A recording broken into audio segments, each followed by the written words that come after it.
Hey everyone, नमस्कार। आज हम इस वीडियो में स्पेशली आयनिक इक्विलिब्रियम की स्टडी करेंगे, जो कि +1 की 11th की केमिस्ट्री से मोस्ट इंपॉर्टेंट टॉपिक है। ठीक है, आयनिक इक्विलिब्रियम के अंदर हम स्पेशली इन टॉपिक्स को कवर करेंगे जो आपके सामने लिखे हुए हैं। अभी इस वीडियो में मैं आपको पहले आयनिक इक्विलिब्रियम से रिलेटेड मोस्ट इंपॉर्टेंट बातें बताऊंगा।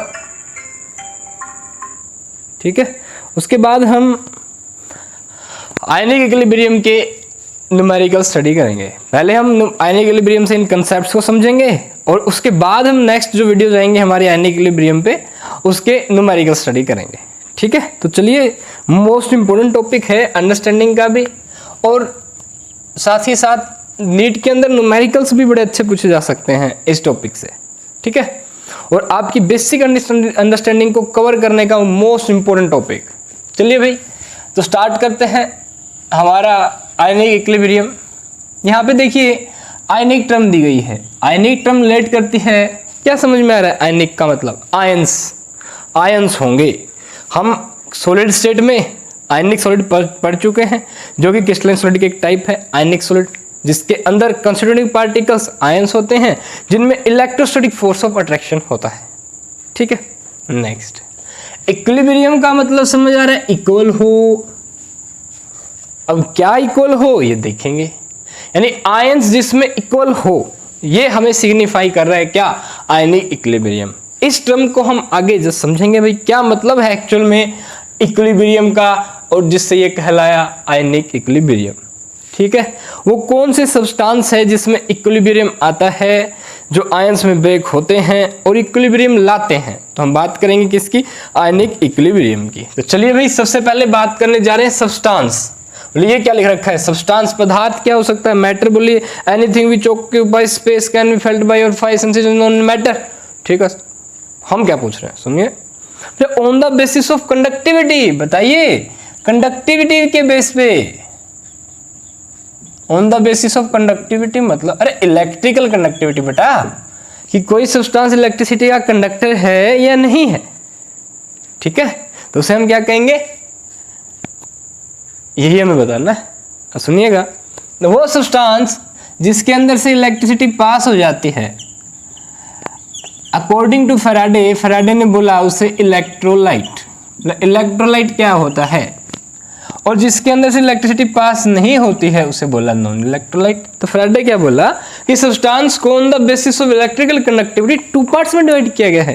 पहला कि ये जो वे सब्सटेंस जो इलेक्ट्रिसिटी कंडक्ट करते हैं, या जिनके अंदर से इलेक्ट्रिसिटी पास हो सकती है, कंडक्ट हो सकती है, उन्हें क्या बोला? इलेक्ट्रोलाइट। दूसरा वो सब्सटेंस जिनके अंदर से इलेक्ट्रिसिटी पास नहीं हो सकती है, या जो इलेक्ट्रिसिटी के कंडक्टर नहीं है, या जिनके अंदर से इलेक्ट्रिकल कंडक्टिविटी नहीं होती है। ठीक है, तो उन्हें क्या बोला भाई? Non electrolyte. ठीक है, ओके। बोले सर नॉन इलेक्ट्रोलाइट या जो इलेक्ट्रोलाइट है, इनमें इलेक्ट्रोलाइट के पास ऐसा क्या है कि इलेक्ट्रिसिटी के कंडक्टर होते हैं सब्सटेंस, और नॉन इलेक्ट्रोलाइट के पास ऐसा क्या नहीं है कि इलेक्ट्रिसिटी कंडक्टर नहीं होते। ओके, ये आपको बताना है। चलिए देखिए, तो इलेक्ट्रोलाइट क्या होते हैं? आयंस में जो टूट जाएं उन्हें बोला इलेक्ट्रोलाइट्स, और आयंस में जो न टूटे उन्हें बोला नॉन इलेक्ट्रोलाइट। फिर फर्दर कंसेप्ट आगे डेवलप हुए फैराडे की बात। फैराडे ने ये दिशा ये भी बता दिया कि आखिर जो सब्सटेंस होते हैं इलेक्ट्रिसिटी कंडक्ट क्यों करते हैं इलेक्ट्रोलाइट? बोले इसलिए कंडक्ट करते हैं क्योंकि किससे बने होते हैं? आयन से। इनके अंदर आयंस होते हैं। ठीक है, और क्या बोला? बोले साथ में ये भी बोला, ये जो आपके इलेक्ट्रोलाइट है ये सॉल्यूशन में, किसमें भाई? सॉल्यूशन में या मोल्टन स्टेट में। MOLTEN, मोल्टन स्टेट का मतलब क्या है? Liquid form. जब कोई सॉलिड हो आप इसको मेल्ट कर दें, तो उसी जो मेल्ट करने के बाद सॉलिड को जो फॉर्म मिलती है उसे कहते हैं मोल्टन स्टेट। तो ध्यान दीजिए, सॉल्यूशन इलेक्ट्रोलाइट आपके वो सब्सटेंस होते हैं जो आयंस से बने होते हैं, और ये आयंस जब या तो सॉल्यूशन फॉर्म में हो या मोल्टन स्टेट में हो। अब हमें पता है भाई जो आयंस है सॉल्यूशन फॉर्म में हो या मोल्टन स्टेट में आयंस होने चाहिए, चाहे लिक्विड फॉर्म में आयंस हो या सॉल्यूशन में आयंस हो। ठीक है, तो उन्हें हम क्या कहेंगे, अब ये क्या, उन्हें इलेक्ट्रोलाइट कह दिया। बोले फिर से समझाइए। बोले कि बोले इलेक्ट्रोलाइट वो सब्सटेंस होते हैं जिनके अंदर से आयन, जिनके अंदर से इलेक्ट्रिसिटी पास हो सके। ठीक है, अरे सुन रुकिए भाई एक मिनट।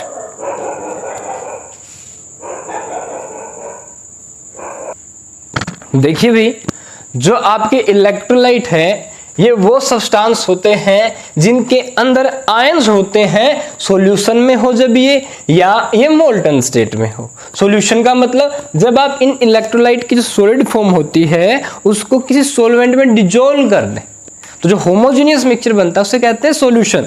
तब ये आयंस में टूट जाएंगे सब्सटेंस, ये इलेक्ट्रोलाइट, और इलेक्ट्रिसिटी कंडक्ट करने लग जाएंगे। या जब ये मोल्टन स्टेट में होते हैं तब इनके अंदर आयंस मूव करना शुरू कर जाते हैं, तो उन्हें हम क्या कहेंगे, इलेक्ट्रोलाइट्स, क्योंकि इनके अंदर से इलेक्ट्रिसिटी अब पास हो जाएगी due to movements of ions. ठीक है भाई। अब on the basis of this movement of ions दो प्रकार के आयन, दो प्रकार के इलेक्ट्रोलाइट होते हैं। एक होते हैं क्या भाई, स्ट्रॉन्ग इलेक्ट्रोलाइट, और एक होते हैं वीक इलेक्ट्रोलाइट। एक क्या होते हैं भाई, स्ट्रॉन्ग इलेक्ट्रोलाइट, और एक क्या होते हैं आपके, वीक इलेक्ट्रोलाइट। ध्यान दीजिएगा, बोला ये जो आयंस में ब्रेक होते हैं उनको आपने बोला है क्या, इलेक्ट्रोलाइट। अब वो सब्सटेंस जो आयंस में सॉल्यूशन, जो आयंस में कंप्लीटली ब्रेक कर जाएगा, ठीक है, मैंने उस सब्सटेंस को डाल दिया और जितने भी मॉलिक्यूल इस आयन में थे, इस कंपाउंड में थे, ये पूरे के पूरे आयंस की फॉर्म गेन कर लेते हैं, तो उसे बोला स्ट्रॉन्ग इलेक्ट्रोलाइट। एक होता है स्ट्रॉन्ग इलेक्ट्रोलाइट जो कंप्लीटली आयोनाइज हो जाता है, एक होता है वीक इलेक्ट्रोलाइट जो वीकली आयोनाइज होता है। यहाँ पे फिर से टर्म सुनिएगा, बोला स्ट्रॉन्ग इलेक्ट्रोलाइट क्या होते हैं, बोला वो इलेक्ट्रोलाइट जो आयंस में कंप्लीटली डिसोसिएट हो जाते हैं। जब आप इनको किसी सॉल्वेंट में डाल दें या इनको मेल्ट कर दें तो स्ट्रॉन्ग इलेक्ट्रोलाइट होते हैं आयंस में कंप्लीटली डिसोसिएट। जो वीक इलेक्ट्रोलाइट होते हैं ये आपके पार्शियली डिसोसिएट होते हैं, थोड़े बहुत ही होते हैं। पार्शियली यहां मैं कह सकता हूं वीक के हिसाब से वीकली डिसोसिएट या वीकली आयोनाइज होते हैं। ध्यान दीजिएगा,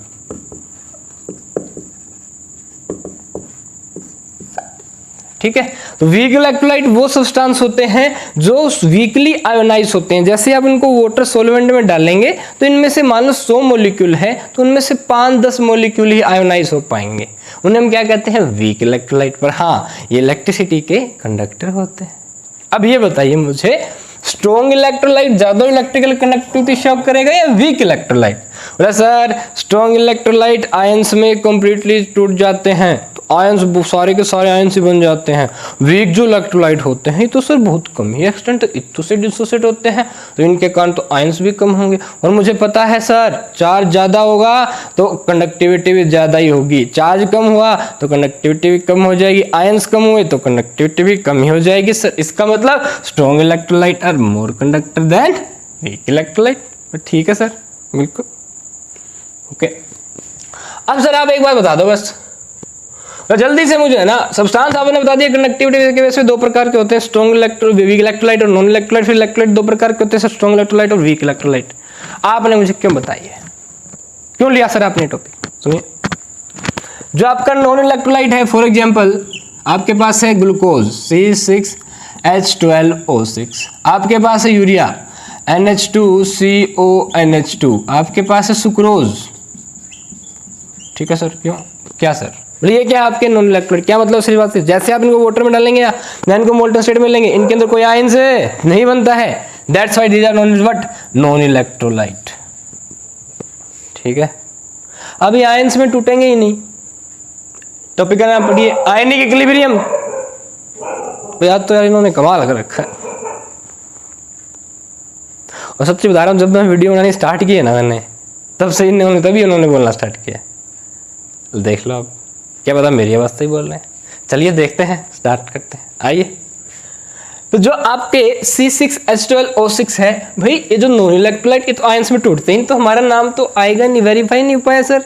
तो पहले पॉइंट में हमने किसको रिलेट कर दिया, नॉन इलेक्ट्रोलाइट के। हमारे आयनिक इक्विलिब्रियम में कोई काम क्यों नहीं है नॉन इलेक्ट्रोलाइट? क्या बात बताइए सर आपने, यस। चलिए एक क्वेश्चन हटा पूछ लेता हूँ, बताइए इनके लिए एन, ये क्या अन क्या लिख दिया, एन फैक्टर, यानी मैं आपसे यहाँ पे पूछना चाहता हूँ went of factor iota, iota की वैल्यू बताइए इनके लिए कितनी होगी। What will be value of iota for non electrolyte, समझे इसका मतलब, कमेंट कीजिए जल्दी से। नेक्स्ट, ओ तो अब इलेक्ट्रोलाइट मींस स्ट्रॉन्ग इलेक्ट्रोलाइट और वीक इलेक्ट्रोलाइट, इनकी बात करते हैं। बोला ठीक, क्या इसमें आयंस होंगे, बोला यस। क्या इसमें आयंस होंगे, बोला यस बिल्कुल होंगे, ऑफ कोर्स निस्संदेह होंगे। ठीक है, आयनिक तो क्लियर हो गया। अब हम क्या समझेंगे, इक्विलिब्रियम का मतलब समझेंगे। What is meaning of equilibrium. देखिए एक बात बताओ मुझे, H2O वाटर किसका बना होता है। वैसे अगर वाटर को मैं अलग करूं तो मुझे ये लगता है सर ये H प्लस और ये OH माइनस का बना होना चाहिए। अब की बार ये माइनस साइन इस ऑक्सीजन पे है सर, OH माइनस में। ठीक है, ये कैसे सर, मुझे ये पता है वाटर का स्ट्रक्चर ये होता है HOH। ठीक है, तो सर जो वाटर होता है ना ये एक वीक इलेक्ट्रोलाइट है। ऐसे क्यों कर रहे हो, बोले सर मैंने देखा है अगर आपने प्योर वाटर ले लिया ना और अगर आप इसके अंदर वायर लगा दें सर तो ये वाटर इलेक्ट्रिसिटी कंडक्ट नहीं करता। यानी न्यूट्रल पीएच आपका जो वाटर होता है जब उसका पीएच 7 होता है उसके अंदर बाहर से कोई इंप्योरिटी नहीं होती है, उसके अंदर H प्लस और OH माइनस इक्वल अमाउंट में होते हैं, तब वाटर आपका इलेक्ट्रिकल कंडक्टर नहीं होता है, ये इलेक्ट्रिसिटी का बैड कंडक्टर होता है। ठीक है, बिल्कुल। इसका मतलब क्या हुआ, इसका मतलब ये जो वाटर है इन आयंस में कंप्लीटली नहीं टूटता है, ये क्या थोड़ा बहुत ही टूटता है। क्यों, तो जब देखते हैं कोई और चीजें बाहर से सब्सटेंस कोई और डाल दें तो भी टूटना शुरू हो जाता है। ये बात भी समझेंगे। उससे पहले देखिए जो वाटर होता है ये बहुत वीकली आयोनाइज होता है, प्योर वाटर H प्लस और OH माइनस में। ठीक है, ये क्या मतलब मान लीजिए स्टार्टिंग करते हैं, ये जो वाटर है बड़ा वीकली टूटता है। ठीक है, तो हमने पता कर लिया। जो वाटर है ये क्या किया, ये H प्लस और OH माइनस आयन में टूटेगा। मान लीजिए स्टार्टिंग हुई है वाटर, हमने थोड़ा वाटर को हीट करना शुरू कर दिया भाई, तो वाटर के बीच का ये बॉन्ड वीक होने लग गया। ऑक्सीजन बोली में ज्यादा इलेक्ट्रॉन नेगेटिव हूँ, यहाँ से दोनों इलेक्ट्रॉन को अपनी तरफ खींच लूंगी, वाटर H प्लस को बाहर निकाल दूंगी। तो ठीक है, और क्या बन जाएगा H प्लस और OH माइनस। ठीक है, फिर क्या होगा, बोला मेरे पास मान लीजिए भाई कुल मिला के 100 वाटर के मॉलिक्यूल हैं, इनमें से एक वाटर का मॉलिक्यूल डिसोसिएट हो गया, कितने बच गए 99 सर। ठीक, बताओ जैसे 99 हुए तो कितने H प्लस और OH माइनस क्रिएट हो गए, एक H प्लस बन गया सर और एक ही क्या बन गया OH माइनस। ध्यान दीजिए भाई, मोस्ट इंपॉर्टेंट कंसेप्ट समझा रहा हूँ आपको आयनिक इक्विलिब्रियम का, बड़ा केयरफुली इस बेसिक कंसेप्ट को समझना। आधा आयनिक इक्विलिब्रियम खत्म, समझ रहे हो, ध्यान दे लो फिर बच्चे से। आजा नाउ, बोला सर एक और टूट गया तो कितने बचे बेटा 98, ये 100। 100 में से एक भी नहीं टूटा था, इसका मतलब 100 के 100 थे, ये भी 0, H प्लस भी 0 था उस टाइम पे और OH माइनस भी। ठीक है, जब जैसे 99 हुए तो कितने टूटे, ये मैं यहाँ लिख रहा हूँ, एक वाटर टूटा। ठीक है, बताओ कितने H प्लस बने होंगे, एक वाटर H2 टूटा है, एक H2 टूटा तो एक H प्लस और एक OH माइनस। ठीक है, एक ये बना सर, एक ये। मान लीजिए 2 टूट गए, मतलब 2 H2 टूटे, बताओ मुझे भाई 98 बच गए, कितने H प्लस बने होंगे, 2 ये बने होंगे सर, 2 ये बने होंगे, तो इसमें क्या बड़ी बात। आगे बता बेटा, ये 97 बच गए, इसका मतलब सर ये है, मैं पहले बताऊंगा सर, मैं यहाँ पे मैंने 3 लिख दिया सर, यहाँ पे मैंने 3 लिख दिया, कॉपी मैंने ले रखी है सर, साथ पेन भी ले रखा और मैं लिख भी रहा हूँ सर साथ के साथ। देखो आपसे पहले बता दिया मैंने, 3 ही H प्लस बनेंगे सर, 3 ही OH माइनस बनेंगे। इसका मतलब वाटर कितने टूटे, 3 H2 टूट गए। ठीक है, अब मुझे गौर से बात बताइए, जैसे 3 टूट गए, 97 बचे ना, H2 बचे 97 भी, पर और कितने आयन बन चुके हैं 6, तो 97 और 6 कितने हो गए 103। टोटल कितने हो चुके हैं आयन का, आयन तो कितने हैं 6, तो टोटल नंबर कितने हो चुके हैं, अब 3 टूट चुके हैं, तो कितने बन चुके हैं 6, 103, जो पहले कितने थे 100, ये भी ध्यान दीजिएगा। और जैसे ही आपका H प्लस टूटा, OH माइनस टूटा, तो ये आयंस बन गए, और मुझे पता आयंस जब मूव करेंगे तो इलेक्ट्रिकल कंडक्टिविटी शो होगी। और जो आपका वाटर है वो बहुत ही वीकली आयोनाइज होता है, सिर्फ शुद्ध फॉर्म में होता है, इसमें कोई इम्प्योरिटी नहीं होती है। ये एक्सपेरिमेंटली देखा, तो हमने देखा। दूसरा एक और लॉजिक देखा, बोले क्या हुआ, ये जो हमारी ऑक्सीजन है ये बहुत ज़बरदस्त बिहेवियर शो करती है। कभी इस H+ से नाराज हो जाती है एक से, कभी मान जाती है, और इसी बेस पे आपका जो वाटर है कभी H+ बना लेता है, OH- में कन्वर्ट हो जाता है। लेकिन खास बात है इस ऑक्सीजन की, बोला जैसे देखिए भाई, बोला क्या H+ अलग होते जा रहे हैं 3, बोला सर एक और तोड़ो सर, कितने हुए 96, कितने H+ टूट चुके हैं 4H2 टूट चुके हैं, कितने H+ बनेंगे सर 4, ये कितने OH- 4, ये और फरमाइएगा। ठीक है, ओके, तो इसका मतलब अब देखिए भाई क्या मैटर हो चुका है, बोला 4 H+ आ चुके सोल्यूशन में, 4 ही OH- आ चुके हैं। ठीक है, अब क्या होता है, क्या इस टाइम पे आपका H2O H+ और OH- में बदल रहा है? बिल्कुल। फिर एक बार और टूट गया, फिर एक और टूट गया, फिर एक और टूट गया, फिर एक और टूट गया। ठीक है, अब क्या कहानी घटित हुई, बोला अगर किसी में ये बॉन्ड स्ट्रॉन्ग हुआ, केमिकल एटम्स के बीच ये अगर बॉन्ड क्या हुआ स्ट्रॉन्ग, तो आसानी से नहीं टूटेगा। या बोला इस ऑक्सीजन O- के बीच और H+ के बीच क्या एफिनिटी ज्यादा हुई तो क्या होगा, ये वापस भी जुड़ सकते हैं। ठीक है, तो ये जो हमारी ऑक्सीजन है, जैसे मानो आपने जितने वाटर के मॉलिक्यूल ले रखे हो, ठीक है, उनमें से मैंने कह दिया कुछ वाटर के मॉलिक्यूल ब्रेक करके H+ और OH- बना लिए। ठीक है, अब इतनी कंडीशन, मान लिए स्टार्टिंग में 100 मॉलिक्यूल थे, उनके बाद 4 ने तो बना लिए भी H+ और OH-, पर जो ये हमारी ऑक्सीजन है, ठीक है, उस टाइम हम ये कह सकते हैं ऑक्सीजन वाटर से H+ से गुस्सा हो गई, इन्होंने अपने इलेक्ट्रॉन ले लिए भाई। पर जो आपकी ऑक्सीजन है ये ज्यादा समय तक H+ से गुस्सा नहीं रह सकती है, ये कहती है नहीं, मैं तो मेरे H+ के पास वापस जाऊंगी। ठीक है, तो ये क्या करती है, जो 4 H+ O टूटे, इनमें से जो एक OH- है, इसकी ऑक्सीजन कहती है मेरे H+ को बुलाओ, ये आया H+, उन्होंने फिर से क्या बना लिया, वाटर। तो अब मुझे बताइए, वापस जो 4 टूट गए थे, क्या एक जुड़कर वापस 3 बन गए, वापस 1 बन गया, कितने टूटे बच गए, 3।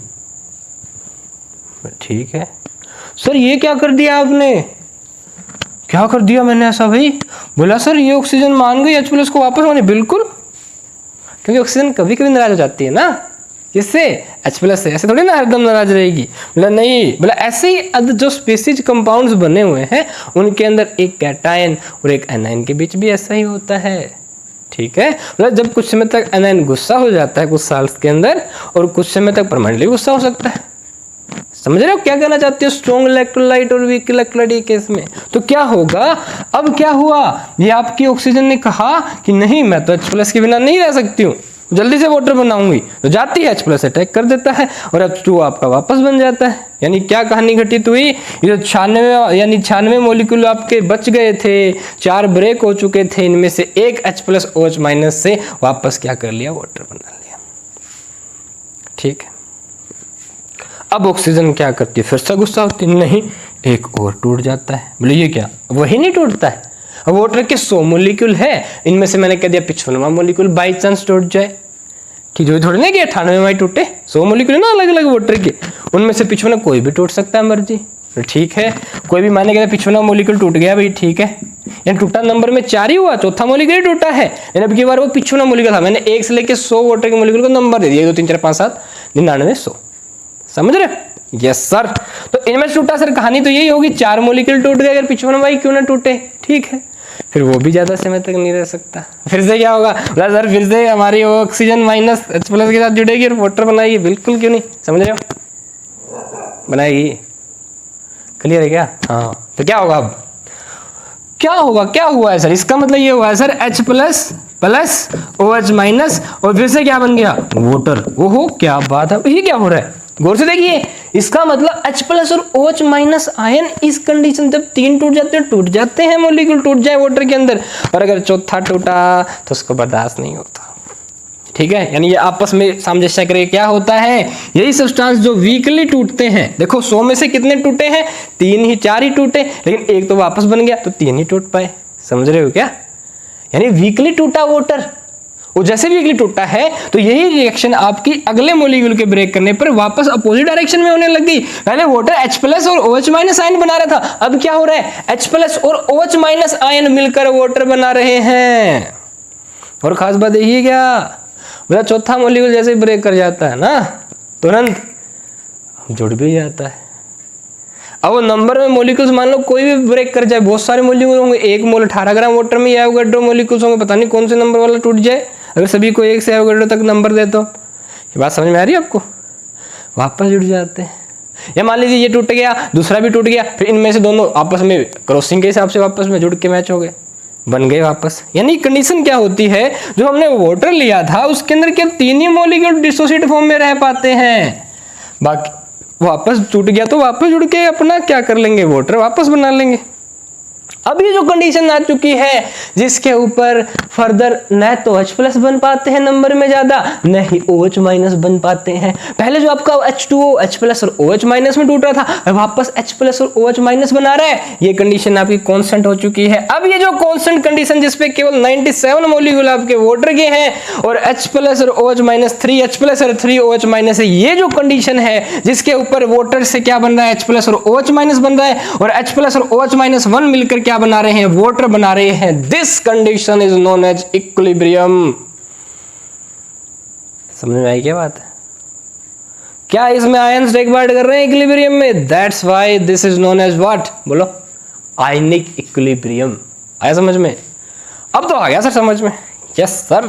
अब ध्यान दीजिए भाई, ये इक्विलिब्रियम का क्या मतलब है, गौर फरमाइएगा इसको समझने के लिए। मैं यहाँ पे एक बात बोलने जा रहा हूं और मुझे लगता है आप कंफ्यूज होंगे, समझ रहे हो? मैंने सुनो क्या बोला, बोला इसमें जो आगे की रिएक्शन है सर, दैट इज, उसके लिए कांस्टेंट है सर, रेट कांस्टेंट।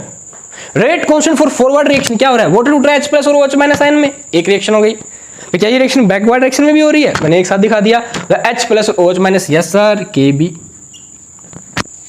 यानी कि इस टाइम पे क्या हो रहा है, rate of forward direction equal हो जाती है किसके, रेट ऑफ बैकवर्ड डायरेक्शन के। ये वो कंडीशन है इसमें क्या आ चुका है, इक्विलिब्रियम। ये क्या है, जहां पे rate constant of forward direction की रिएक्शन का और rate constant for backward direction की रिएक्शन का, KF/Kb।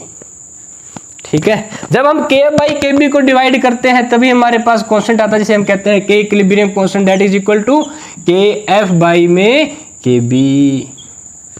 तो सर आपने एक बात बोली, इक्विलिब्रियम पे फॉरवर्ड डायरेक्शन की जो रेट होती है और बैकवर्ड डायरेक्शन की जो रेट होती है वो इक्वल हो जाती है, तो इसका मतलब क्या ये है क्या सर कि KF और KB भी बराबर हो जाएंगे? बताइए बेटा, अपने मन ही मन में बताओ जल्दी से, बराबर या नहीं? 3 सेकंड गिनूंगा मैं, 1 2 3। बेटा हाँ या ना का उत्तर देना है, दोबारा स्क्रीन गिन लो सर, मैंने तो उत्तर नहीं दिया, मैं तो कंफ्यूज हूं, तो हाँ कर ले या ना कर ले, फिर से गिन रहा हूं मैं, 1 2 3।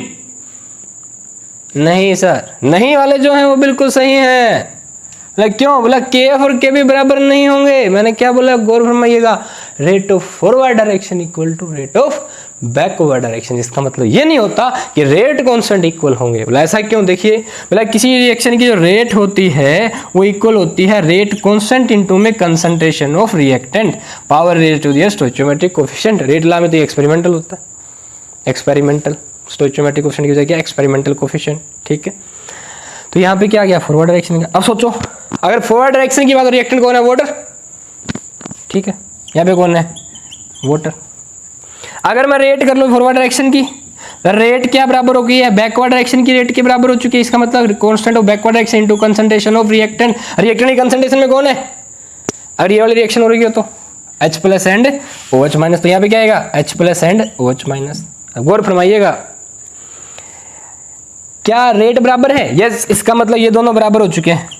KF नॉट इंटू H2 की कंसंट्रेशन बराबर है KB इंटू H+ और OH- आयन की कंसंट्रेशन की, मल्टीप्लाई में H+ और OH- आयन। ठीक, ये बराबर है, ये बोला है। ये वाली रिएक्शन फॉरवर्ड डायरेक्शन इक्वल है, ये वाली इक्वल। KF H2 इक्वल है क्या, क्या KB और ये इक्वल नहीं? देख लो यहाँ से ही, मतलब जो आपका KF इंटू में RH2 कंसंट्रेशन कितने बचे हुए हैं इस टाइम पे इक्विलिब्रियम पे? भाई इक्विलिब्रियम पे 97, तो ये है और 3 आपके H+ और 3 OH- हैं भाई। इक्विलिब्रियम पे H2 कितने हैं 97, तो KF इंटू में 97 आएगा, और ये क्या आएगा KB इंटू में 3 आएगा, 3 इंटू 3 करें तो 6 9 आ जाएगा, 9 इंटू KB। तो क्या ये इक्वल हो जाएंगे क्या? नहीं। कौन? ये तो इक्वल हो जाएंगे, पर क्या KF और KB इक्वल होंगे क्या? नहीं। क्या ये और ये ही इक्वल नहीं है, लेकिन इनकी गुणा दोनों की क्या हो जाएगी? इक्वल। ये बात मैंने बोली, इसको गौर से समझिएगा। और इन दोनों को जब आप डिवाइड कर देते हैं तभी आपके पास क्या आता है? इक्विलिब्रियम कांस्टेंट, या तभी आपके पास क्या आता है? K कांस्टेंट, जिसे आप इक्विलिब्रियम कांस्टेंट कह सकते हैं, आयोनाइजेशन कांस्टेंट कह सकते हैं, रिएक्शन का कांस्टेंट कह सकते हैं, यानी जो कि आपका एक कांस्टेंट ही है। K इक्विलिब्रियम पे आने पे rate of forward by rate of backward direction का जो रेशियो होता है वो कांस्टेंट होता है, और दैट्स वाई इन दोनों का जो आपका रेशियो होता है ये क्या कहलाता है? यहाँ पे स्पेशली इक्विलिब्रियम कांस्टेंट, किसी अदर कंडीशन पे हो तो कांस्टेंट कहलाता है। इस बात को जो नोट कीजिएगा, ठीक है। तो क्या आपको समझ में आया what is equilibrium? Ionic equilibrium, जब आयंस के बीच में इक्विलिब्रियम आ जाए, बोला ठीक है सर तो क्या हो गया? आ गया आयंस के बीच में इक्विलिब्रियम। गौर फरमाइए, स्ट्रॉन्ग इलेक्ट्रोलाइट और वीक इलेक्ट्रोलाइट का कांसेप्ट मैंने आपको क्यों बताया? बताओ। बोला इसलिए बताया सर आपने। किस लिए? वैसे इसलिए बताया आपने, बताओ तो सर किसके लिए, कैसे होते, क्यों बताया मैंने? समझ में आ रहा है क्या? हाँ अलग कर एक बात बताओ सर, फिर आप बताएंगे हम अच्छे से। बोला आपने है ना NaCl ले लिया, ठीक है। बोला आपको बताया सर NaCl कंप्लीटली ब्रेक हो जाता है Na+Cl- में सर, ठीक है। तो क्या वापस Na+ और Cl- वापस आता है? क्या बनता है क्या? वैसे वाटर वगैरह में डाल दिया, वैसे एनालाइज कर दिया तो लिक्विड फॉर्म में ले लें? नहीं। क्यों? बोला ये जो आपका स्ट्रॉन्ग इलेक्ट्रोलाइट है सर, और ये कंप्लीटली आयोनाइज हो जाता है। बोले कंप्लीटली डिसोसिएट होता है। आएगी ड्रम यहाँ पे, आयोनाइजेशन और डिसोसिएशन में क्या अंतर बताऊंगा मैं भी, अभी बताऊंगा तो इसके बाद। बोला क्या सर? बोला NaCl तुरंत आपके Na+ और Cl आयन में ब्रेक कर जाएगा सर। मान लो आपने NaCl को वाटर में डाल दिया, क्या इक्विलिब्रियम आएगा क्या? NaCl का आएगा क्या? वाटर का छोड़ो, वाटर का तो क्या है? वीक इलेक्ट्रोलाइट है, मैंने बता दिया आपको।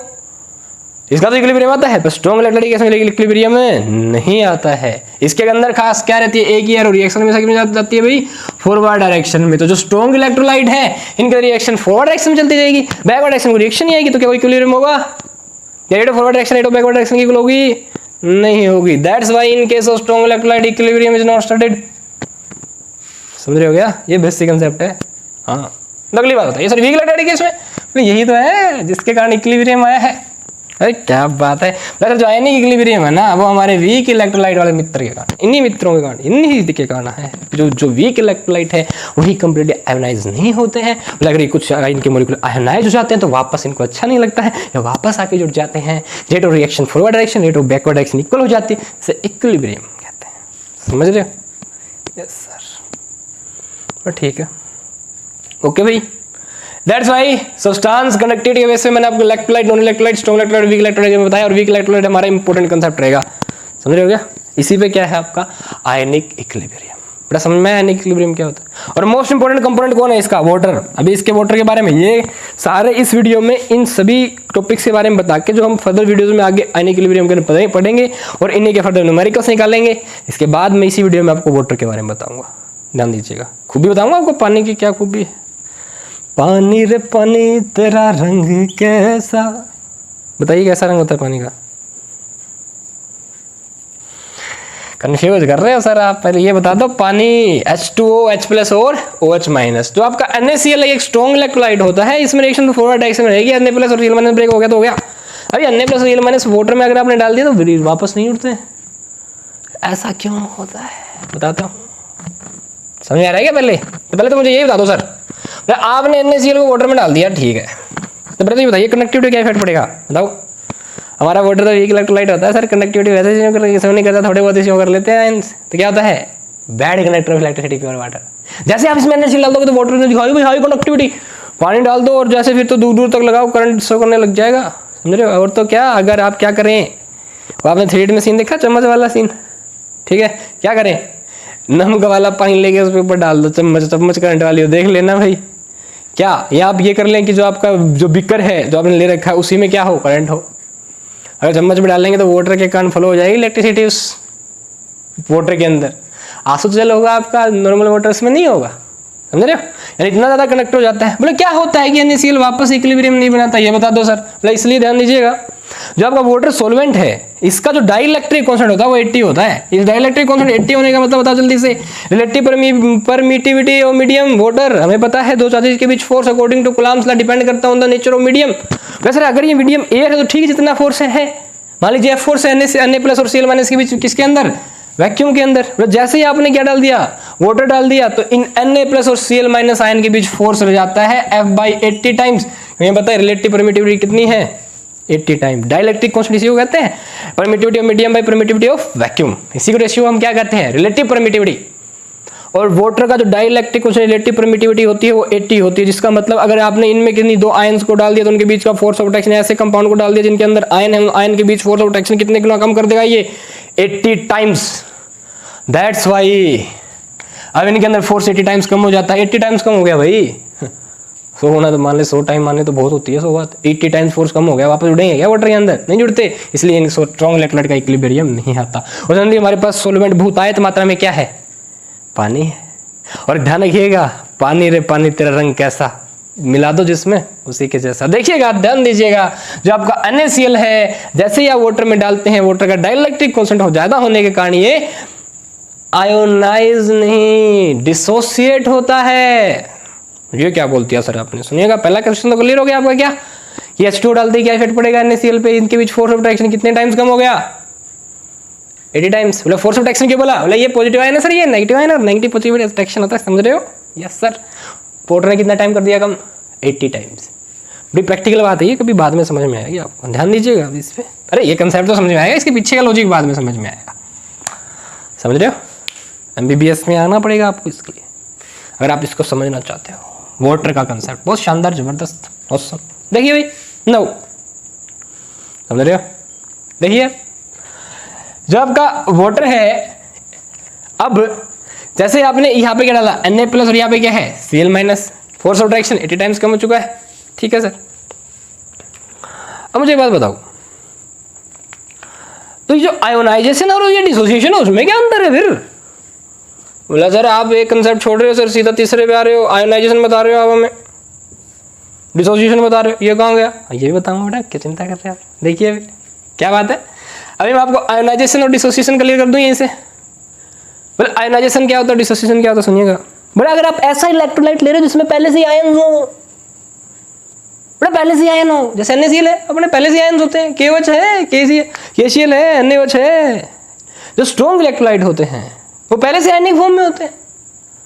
वो जैसे ही आप इनको वाटर में डालते हैं तो ये आयन्स अलग अलग होते हैं, बस केवल डिसोसिएट मतलब अलग होना, इनमें नया कोई आयन बनता नहीं है। जब आपकी आयन्स डिसोसिएट हो जाते हैं तो इसे हम क्या कहते हैं, डिसोसिएशन टर्म इस्तेमाल करते हैं उसके लिए, जो पहले से आयन्स की फॉर्म में हो। NaCl की क्या होगा, डिसोसिएशन। अगर मैं आपको कह दूं HCl का बताओ, क्या पहले HCl आयन की फॉर्म में है क्या अंदर है, क्या H प्लस और Cl माइनस क्या है, बिल्कुल भी नहीं, कोवेलेंट बॉन्ड है इनके बीच, कोवेलेंट मॉलिक्यूलर सॉलिड है आपका, मॉलिक्यूलर सॉलिड है ही आपका। कैसा सॉलिड है पर, ये पॉजिटिव और ये नेगेटिव, अगर स्मॉल पॉजिटिव ये स्मॉल नेगेटिव, आपका कैसा सॉलिड है बताओ, नॉन पोलर या पोलर मॉलिक्यूलर सॉलिड बताइए, this is polar molecular solid. अब ये पहले से आयनिक फॉर्म में नहीं होता, और जैसे आप इसको वाटर में डालेंगे ना HCl को, तुरंत H प्लस में और Cl माइनस आने में ब्रेक हो जाता है। क्यों, कि वाटर के अंदर खूबी होती है, इनके बीच फोर्स ऑफ अट्रैक्शन कितने टाइम्स कर देगा, 80 टाइम्स कम कर देगा, 1/80 टाइम्स कर देगा, समझ रहे हो। यस सर, तो ये ब्रेक हुआ, ठीक है, H प्लस और Cl में अब आयन जनरेट हो गए। अब ये जो प्रोसेस हुई है ना, this is known as ionisation. समझ में अंतर क्या है, जब आयन्स आप जनरेट करवा दे, आयोनाइज कर दे उस चीज को तो आयोनाइजेशन कहेंगे। अगर पहले से ही आयन्स उसके अंदर हो, उनको अलग अलग कर दे तो डिसोसिएशन कहेंगे। पर एक बात ध्यान आप रखना, आप क्या, आपके लिए केमिस्ट्री में आयोनाइजेशन भी वही है और डिसोसिएशन भी वही है, कोई फर्क नहीं है, दोनों इक्विवेलेंट टर्म है, कहीं पे मन कर इस्तेमाल करो। पर if you are brilliant, you want to do something, if you want to understand the concept and understand the term what dissociation and ionisation, I think this is clear. अब कहीं भाईजान दे भी रखा तो इनको एक ही बात समझ के करते ना क्वेश्चन को अटेम्प्ट, समझ रहे हो। अब आपको सेट भी हो गया अगर आपने ऐसी वीडियो देख ली। ओके, चल रही है, बड़े रिलैक्स रहिए, मस्त रहिए, बस देखते रहिए क्या होता जा रहा है।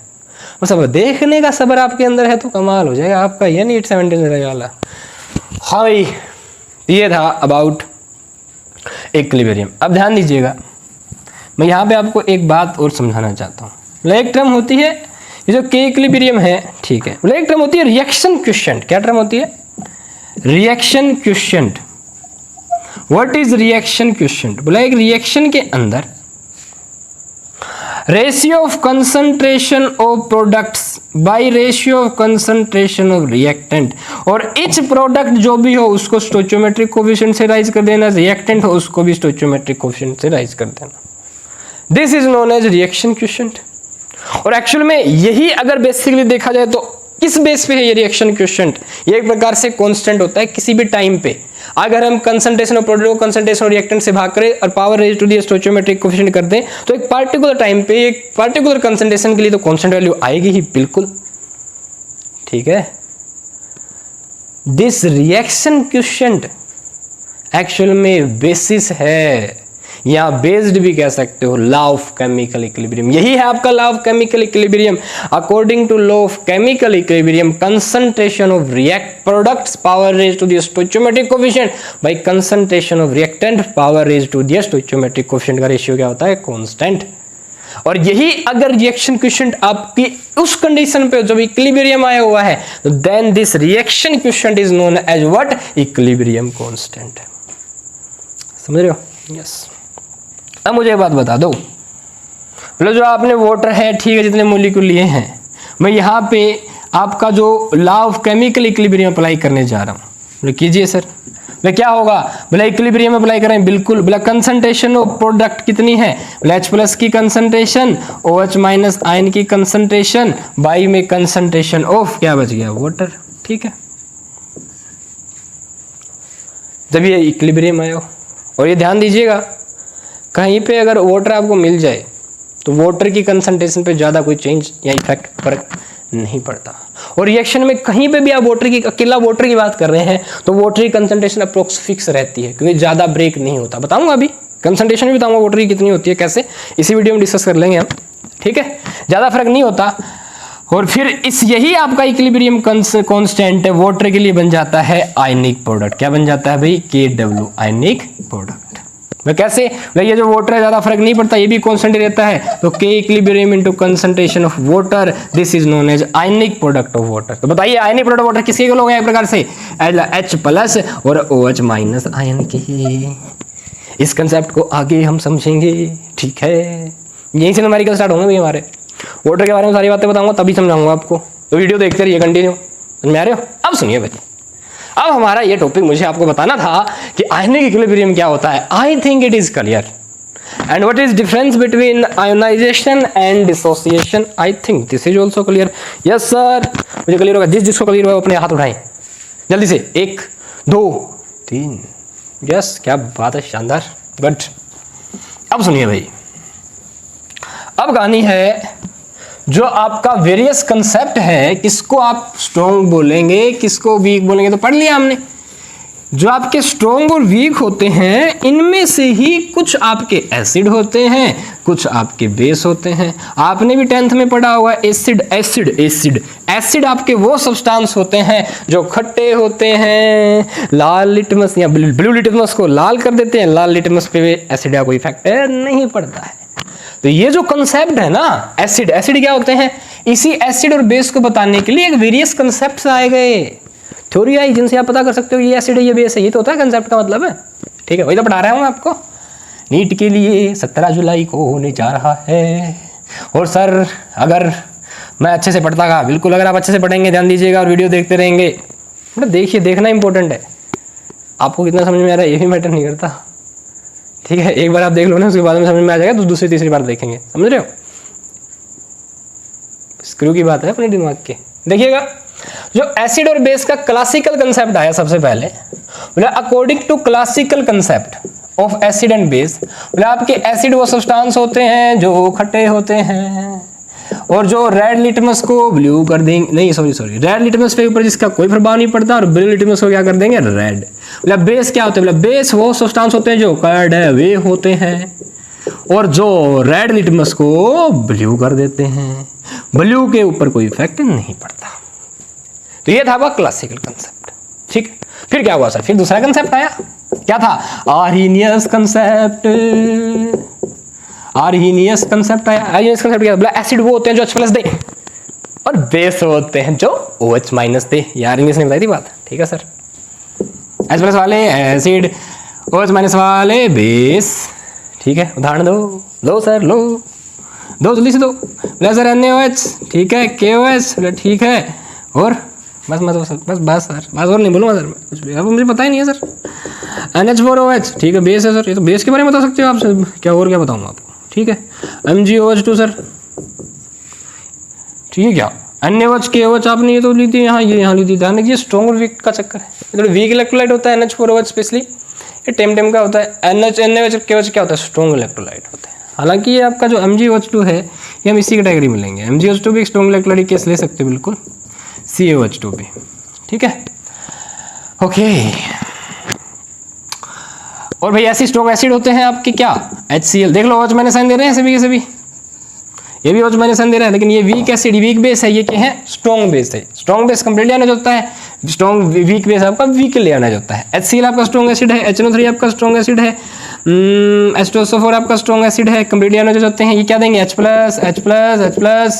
ऐसे ही आपका CH3COH एक वीक एसिड है, क्या देगा, H+, ये क्या होंगे, एसिड। आर्यन से बोला जो H+ दे वो एसिड, जो OH माइनस दे वो बेस। ठीक है, अगला कंसेप्ट आया भाई ब्रोंस्टेड एंड लोरी कंसेप्ट। अरे अच्छे से एक्सप्लेन करूंगा, मैं आपको बताऊं भी काइन में फर्दर, इनसे जो न्यूमेरिकल बनेंगे आप लोगों के नीट एग्जाम के लिए। अभी तो मैं आपको बेसिक बढ़ा रहा हूं केवल, कि आप आयनिक इक्विलिब्रियम में आए और छू से क्लियर कर दें, समझ रहे हो, समझ में आएगा, बिल्कुल आएगा। ब्रोंस्टेड एंड लोरी क्या बोले, बोला जो H+ दे एसिड, आर्यन ने ठीक बोला। बोले एक और बात, बोले मैं तो H+ से ही करूंगा सारे काम। बोला क्या, जो H+ ले, जो H+ ले वो बेस, जो H+ दे वो एसिड, खत्म। फिर आया हमारा लेविस का कंसेप्ट। क्या बोले लेविस भैया बोला मैं तो न H+ पे विश्वास करूंगा न OH माइनस पे विश्वास करूंगा, मैं तो इस बात पे विश्वास करूंगा कि लोन पेयर का चक्कर देखिए।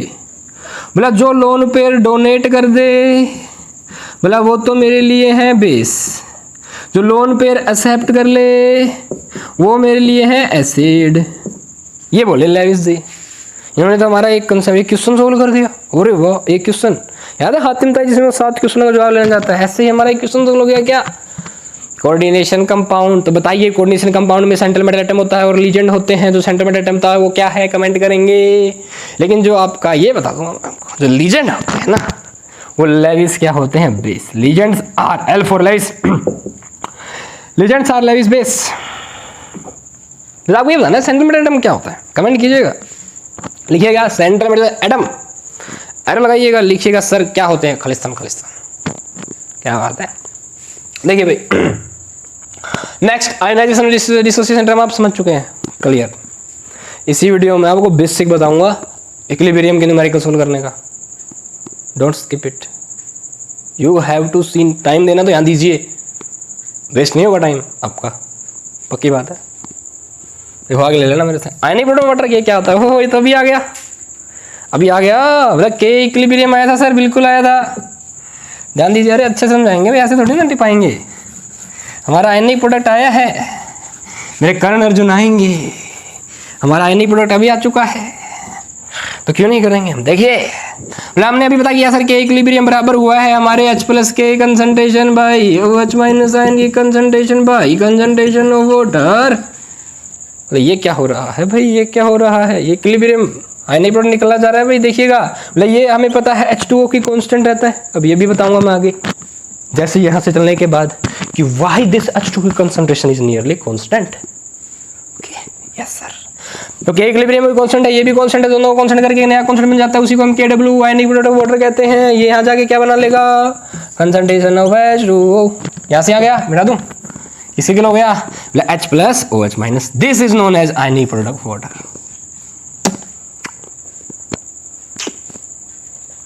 आकाश बात 25 डिग्री सेल्सियस पे कितना होता है, 90 डिग्री सेल्सियस पे कितना होता है, ये आपको बताना है, ठीक है। अगर आप जानना चाहते हो तो वीडियो को फर्दर कंटिन्यू कीजिए, उससे पहले ये देखिए व्हाट इज pH। pH क्या होता है, देखिए P का मतलब है पावर और H का मतलब हाइड्रोजन है, आयन की, बोला सर पावर आपकी P अप, समझ रहे हो।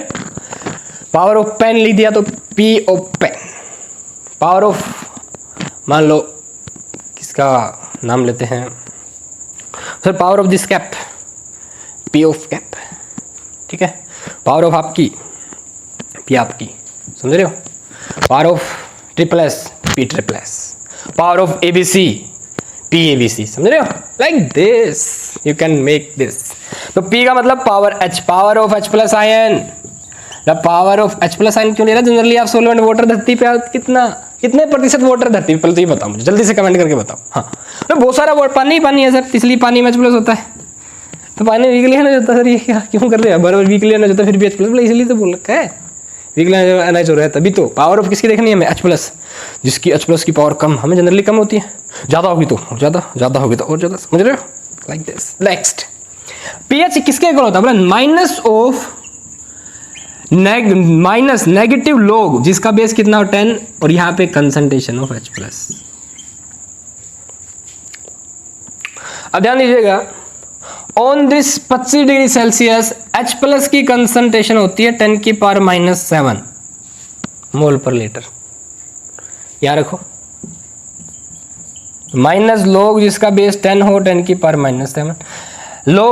लॉग की प्रॉपर्टी भाई इसी वीडियो में फर्दर नेक्स्ट वीडियो में आ जाएगी, उसी में समझाऊंगा। क्या कहता है लॉग में अगर यहाँ पे क्या हो m, उसकी पावर कितनी हो n, क्या होता है n आगे आ जाता है और log m बच जाता है।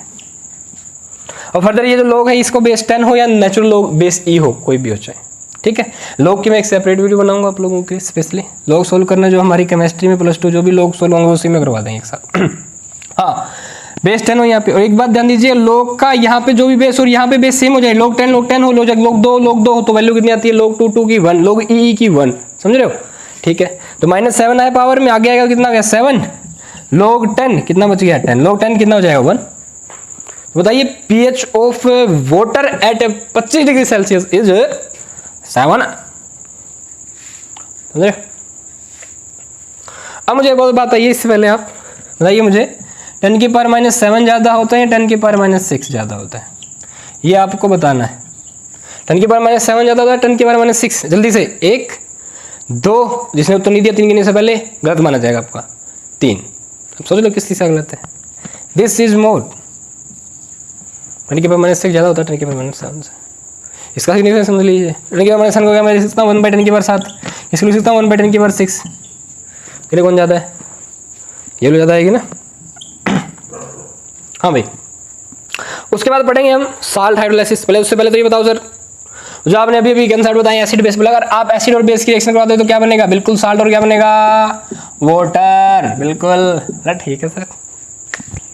Sir strong acid strong base, strong acid weak base, week acid strong base, weak acid weak base, ये 4 प्रकार से साल्ट बनेंगे आपके। स्ट्रॉन्ग एसिड का स्ट्रॉन्ग बेस के साथ भी बनाएंगे, स्ट्रॉन्ग एसिड का वीक बेस के साथ बनाएंगे, स्ट्रॉन्ग वीक एसिड का स्ट्रॉन्ग बेस के साथ, वीक एसिड का वीक बेस के साथ बनाएंगे, फिर साल्ट बन गए। साल्ट हाइड्रोलाइसिस क्या है, जो साल्ट बने हैं इसका हाइड्रोलाइसिस कर दो। अरे साल्ट लिख दिया था, साल्ट का जब आप हाइड्रोलाइसिस करेंगे वो वापस वाटर देंगे तो क्या बन जाएगा, एसिड और बेस, वहाँ इक्विलिब्रियम, इसलिए तो टॉपिक इंक्लूड कर लिया साल्ट का हाइड्रोलाइसिस। जब साल्ट बनता है जब एसिड बेस के साथ मिलता है, जब एसिड बेस के साथ मिलता है, जब अम्ल की क्षार के साथ रिएक्शन होती है तो लवण बनते हैं, साथ में पानी भी बनता है, याद है। और इस रिएक्शन को न्यूट्रलाइजेशन रिएक्शन कहते हैं और बहुत एक्सोथर्मिक रिएक्शन होती है, खास बात समझ रहे हो। हाँ क्यों समझो क्या, ले दो सर, ले दो भाई। मैंने 1 मोल आपका स्ट्रॉन्ग एसिड ले लिया, 1 मोल स्ट्रॉन्ग बेस लिया, बताओ कितनी एनर्जी रिलीज होगी, कमेंट कीजिएगा। नो फिर पढ़ेंगे हम एसिड बेस टाइट्रेशन क्या होता है। वैसे आपने 1 गिलास एसिड लिया, नहीं आप ले लो, आपने 1 गिलास एसिड लिया और आप बोले सर बेस लेके आइए सर, ये पूरा एसिड है ना, न्यूट्रलाइज हो जाए सर। मान लीजिए आपने 1 गिलास वाटर लिया, 1 गिलास एसिड ले लिया और आप मुझे बोल रहे सर मुझे इसका साल्ट बना दो, पूरा पानी बना दो, इसका एसिड नहीं रहना चाहिए बिल्कुल सर, इसमें भी कतई थोड़ा सा भी एसिड नहीं रहना चाहिए, कंप्लीट न्यूट्रलाइज कर दो सर इसको। तो कंप्लीट न्यूट्रलाइज करने के लिए बेटा जितनी अमाउंट ऑफ आप बेस लेके आओगे ना, ये पता करना कि कितनी अमाउंट लेके आए बेस, इसे कहते हैं टिट्रेशन, समझ रहे हो। इसमें एसिड का बेस से और बेस का एसिड से वॉल्यूम का पता कर सकते हैं, वॉल्यूमेट्रिक एनालिसिस होता है एक प्रकार से, समझ रहे हो। नंबर ऑफ मोल से पता कर सकते हैं, मोलैरिटी नॉर्मैलिटी सब यहीं पे डिस्कस कर सकते हैं। फिर आएगी टर्म सोल्युबिलिटी। अब सोल्युबिलिटी क्या होती है भाई, वो मोलैरिटी होती है जिसमें मैक्सिमम सोल्यूट डिसॉल्व हो जाए, इससे फर्दर डिसॉल्व नहीं होगा, ये सोल्युबिलिटी का मतलब है। चीनी घोल रहे हो, घुल रही है, जब घुलना बंद हो जाए ना वो पॉइंट पे जो कंसंट्रेशन होती है उसे कहते हैं सोल्युबिलिटी। ठीक है, ओके। सोल्युबिलिटी प्रोडक्ट, ये साल्ट पे, ये स्प्रिंजली सोल्युबल साल्ट की हम डिस्कस करेंगे। सोल्युबिलिटी ऑफ स्प्रिंजली सोल्युबल साल्ट, ये हम पढ़ेंगे, समझ रहे हो? यस। और उसके बाद उसी से हम सोल्युबिलिटी प्रोडक्ट निकालेंगे।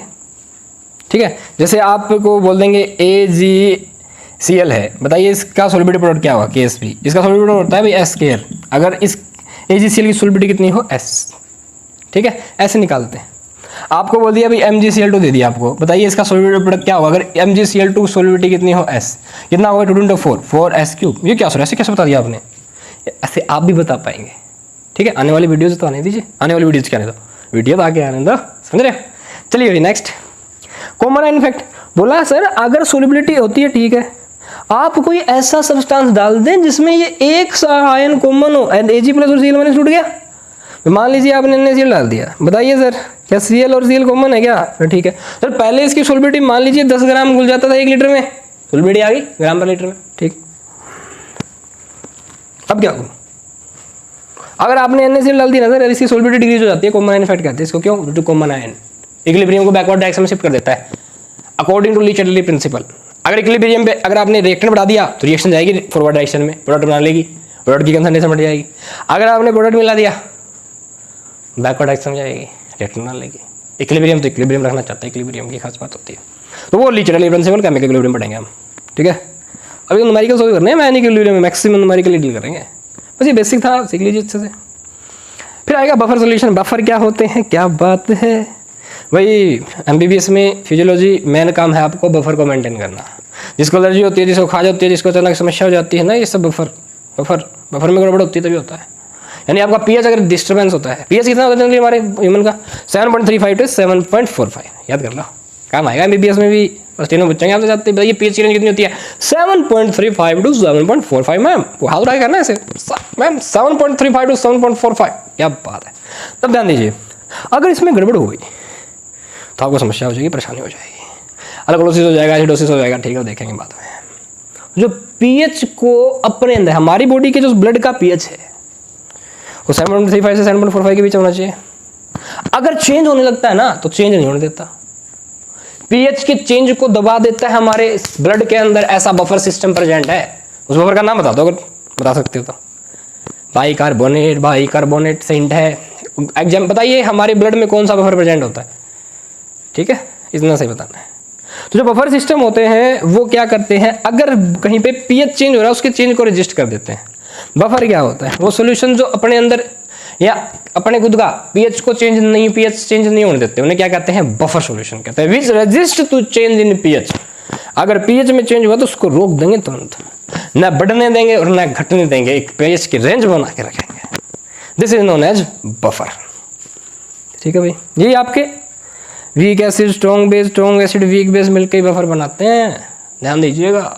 हाँ, यानी साल्ट ऑफ वीक बेस के साथ साल्ट ऑफ वीक एसिड के साथ बफर बनाता है। अच्छे समझाएंगे। बफर एक्शन, बफर का एक्शन बताओ, बफर कैसे काम करता है? कम जाओगे तो कैसे बैलेंस होगा, ज़्यादा हो गया तो कैसे बैलेंस होगा, क्या समस्या आएगी, क्या परेशानी होगी, क्या दोगे आप ट्रीटमेंट में, ये स्टडी करनी बहुत जरूरी है। मैक्सिमम ट्रीटमेंट तो इसी में जाता है। फर्स्ट प्राइमरी ट्रीटमेंट की बात करें तो आपका देखिए भाई, buffer solution and buffer action. तो ये था भाई हमारा आयनिक इक्विलिब्रियम में। उसके बाद हम ढेर सारे न्यूमेरिकल करेंगे ये होने के बाद। ठीक है, सीधी सी कहानी। ये था आपका बेसिक्स। अब आपको क्या करना है? अब आपको करना क्या है, देख लीजिए, वीडियो ज़्यादा तो नहीं होगी, 59 मिनट 23 सेकेंड। देखिए भाई, तो क्यों ना आप भी इनको थोड़ा प्रैक्टिस कर लीजिए। अब हम समझेंगे भाई रियल कंसेप्ट ऑफ वाटर के बारे में पढ़ेंगे। 25 डिग्री सेल्सियस 90 डिग्री सेल्सियस पे देखेंगे क्या है, और इतने में बाकियों का सफाया कर देता हूँ। ठीक है, आप लेट्स सी।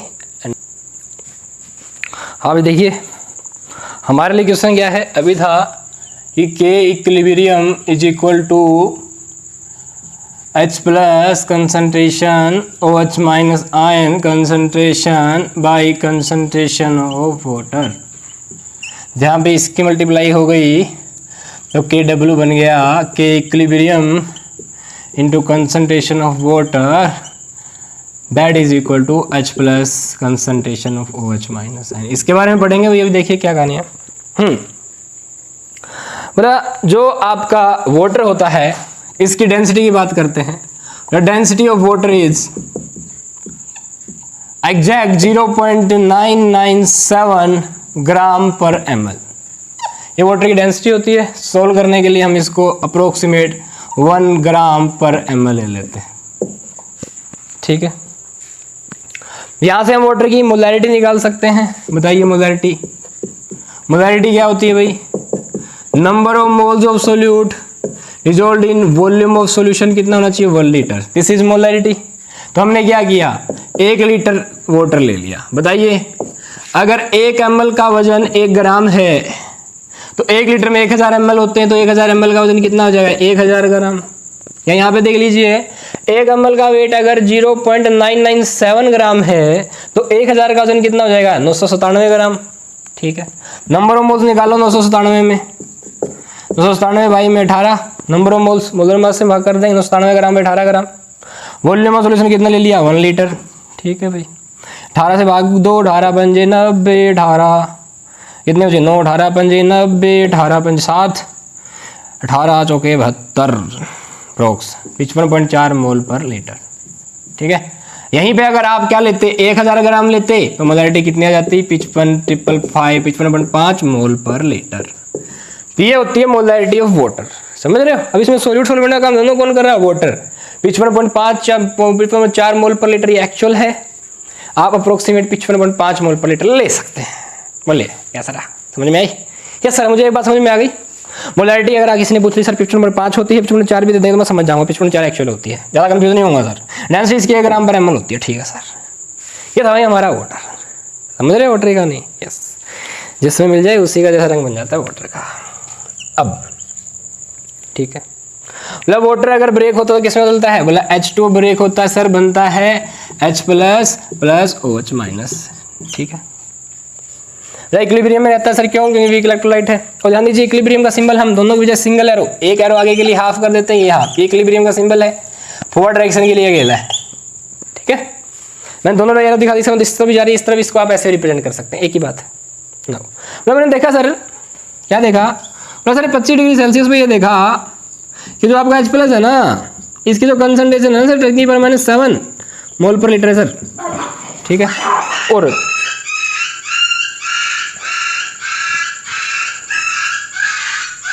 हाँ भाई देखिए, आप लोग देखिए, कंटिन्यू क्या हुआ। तो 10⁻⁷ मोल पर लीटर होते हैं। हमें आपने देखा होगा अभी, अगर यहाँ से एक H प्लस बनता है तो एक ही क्या बनता है? OH minus. अगर H प्लस की मोलैरिटी कितनी है? 10⁻⁷ तो OH माइनस भी कितनी होगी? 10⁻⁷ मोल पर लीटर सर। क्या बात है, इक्वल होगी भाई। अब आ जाओ, तो हमें पता है आयोनाइजेशन कांस्टेंट, इक्विलिब्रियम कांस्टेंट कैसे निकालते हैं बताइए? ये निकालते हैं कैसे? सर H प्लस की कंसंट्रेशन, OH माइनस आयन की कंसंट्रेशन, भाई में कंसंट्रेशन हो H2, ठीक है। रख दो भाई सबकी सब। 10⁻⁻14 हो गया, 10⁻⁷, 10⁻⁷, भाई में कितना कर गया? 55.4, भाग करना कितना आता है अप्रोक्सीमेट देखना भाई। 1.8 इंटू समथिंग, ये बताना आपको कितना आता है। 5 को भाग करेंगे 100, 10⁻⁻16 हो जाएगा। और क्या मोल पर लीटर बचेगा? रेशियो देखा जाए कंसंट्रेशन मोल पर लीटर। इस यूनिट से रिलेटेड भी बात करेंगे क्या रहती है। तो क्या आ गया आपका? This is known as ionisation constant, dissociation constant. क्यों बोला? इन दोनों प्रोडक्ट की कंसंट्रेशन में रिएक्टेंट की कंसंट्रेशन का रेशियो क्या होता है? इक्विलिब्रियम पे है तो इक्विलिब्रियम कांस्टेंट, या इसको हम क्या कह सकते हैं? Ionisation constant. अगर कोई चीज आयोनाइज हो रही तो आयोनाइजेशन कांस्टेंट, अदरवाइज क्या कह देंगे? Dissociation constant. अगर पहले से आयनिक फॉर्म में है तो फर्क नहीं पड़ेगा। डिसोसिएशन कांस्टेंट ऑफ वाटर कितना? तो बहुत कम होता है, देखिए 1.10⁻⁻16 मोल, 10⁻⁻16 होता है, ठीक है। अब ध्यान दीजिएगा भाई, बोला अगर कोई चीज ऐसे ब्रेक कर रही है ना तो इसे कॉमनली कैसे समझते हैं? मान लीजिए वाटर की कंसंट्रेशन कितनी है? सी कितनी है एक्चुअल में? 55.5, 55.4 ले लेना, ठीक है। मैं 555 ले रहा हूँ। बोला इस टाइम पे स्टार्टिंग में ये कितने हैं? 0, ये भी कितने हैं? 0, ठीक है। बताइए इक्विलिब्रियम पे 55.5 में से कितना ब्रेक कर जाता है और कितना आपका H प्लस और OH माइनस आयन बन जाता है? ये इक्विलिब्रियम पे कंसंट्रेशन है H प्लस और OH माइनस की। हाँ सर, क्या होगा? मैंने कहा इस C में से कितना ब्रेक कर गया? कितने वाटर के मॉलिक्यूल हमने लिए थे 100 100 में से 3 ब्रेक कर गए, कितने बचे 97, यानी 100 में से इतने अगर 55.5 मोल पर लीटर कंसंट्रेशन है उसमें से कितने मोल ब्रेक कर गए 10 की पावर -7 जितने, क्योंकि जितने ब्रेक करेंगे 3 ब्रेक करेंगे तो 3 बनेंगे, इसका मतलब 10 की पावर -7 बन रहे हैं ना ये मोल पर लीटर। नंबर ऑफ मोल्स निकाल सकते, नंबर ऑफ मॉलिक्यूल्स निकाल लेंगे आप, मैं यहाँ पे मॉलिक्यूल्स के हिसाब से बता रहा हूँ, ये आपके मोल पर लीटर पे बेस पे। तो यहाँ पे कितनी हो जाएगी मोलरिटी, कितने नंबर ऑफ मोल्स उठेंगे 10 की पावर -7 मोलर। ये अगर आपके 55.5 मोलर कितने 10 की पावर -7 मोल। अगर वाटर सी में से 10 की पावर -7 मोल टूट गया तो 10 की पावर -7 ये बनेगा, 10 की पावर -7 ये बनेगा, समझ रहे हो? यस। अब बताओ मुझे 55.5 में से क्या ब्रेक कर कितने टूट गए 10 की पावर -7। अगर आप 55.5 में 10 की पावर -7 घटाएंगे कितनी वैल्यू आएगी बताओ, घटा के देख लो भाई। 55.5 10 की पावर -7 का मतलब कितना होता है 0.0003456 ये घटा दो तो 55.5 घटाएंगे कितना आएगा, 5 में से घटाओगे कितना 5 4 से 99 ये घटाएंगे 0 में से कितना आएगा 9 9 9 9 9 5 निम में 1 चौका, ये ज़्यादा फर्क पड़ा क्या, समझ में आया? अब जो वाटर की कंसंट्रेशन है इक्विलिब्रियम कंडीशन पे इतनी रहेगी, इतनी बची रहेगी, कांस्टेंट रहेगी कंसंट्रेशन वाटर है ये ना। 55 का द्वारा टूटा ही नहीं, और 55.4 देखा जाए तो न्यूमेरिकल में हमने 55.5 एक्चुअल आ रही है ना 55.4, अगर हम 55 मान के 5 मान के चले तो कोई फर्क ही नहीं पड़ा वाटर की कंसंट्रेशन पे। तो समझ रहे हो क्या, कोई बता रहा है कि मुझे समझ में आ गया? तो ये था भाई आपका, समझ में आ गया सर, समझ में आ गया सर, समझ में आ गया सर, ठीक है। तो दैट्स व्हाई जब के इक्विलिब्रियम को हम मल्टीप्लाई कर देते हैं वाटर से तो कंसंट्रेशन किसकी होती है H+ equal to HOH minus. तो के इक्विलिब्रियम का जो मल्टीप्लाई कर दो किसके साथ, वाटर की कंसंट्रेशन। देख लो जो हमने अभी निकाला के इक्विलिब्रियम, अगर आप इसको फर्दर वाटर से मल्टीप्लाई करेंगे तो इन दोनों गुणा बराबर आ रहा है ना, ये है ना आपका 10 की पावर -14, इसको के इक्विलिब्रियम आ गया, वाटर की कंसंट्रेशन कितनी है अगेन 55 मल्टीप्लाई 10 की पावर -14 आ ही रहा है 10 की पावर -14, ठीक है सर। बिल्कुल मुझे समझ में आ रहा है सर, आ रहा है सर, आ रहा है सर, आगे देखो भाई आ रहा है। तो अब देखिए तो हमारा इसे हम क्या कहते हैं KW ionic product of water, ionic product of water that is equal to 10 की पावर -14 कब एट 25 डिग्री सेल्सियस। और मुझे तो ये पता है सर जो pH होता है that is equal to minus of log of H+ ion concentration 25 degree Celsius, बताइए कितना होगा। ओ भाई देखिए भाई तो बताइए कितनी होती है H+ की कंसंट्रेशन 10 की power -7 minus log of H+ कितना है 10 की पावर -7 ही है, निकालेंगे तो कितनी आ गई भाई। तो pH कितना आ गया वाटर का 25 डिग्री सेल्सियस पे 7।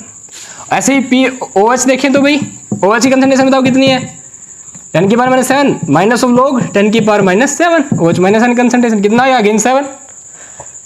ओके बताओ फिर PK अगर मैं कह दूं PKW निकालो, P है ऊपर क्या है KW minus of log of KW value कितनी है 10 की पावर -14 -1 इससे आगे कितना आ गया 14 बिल्कुल।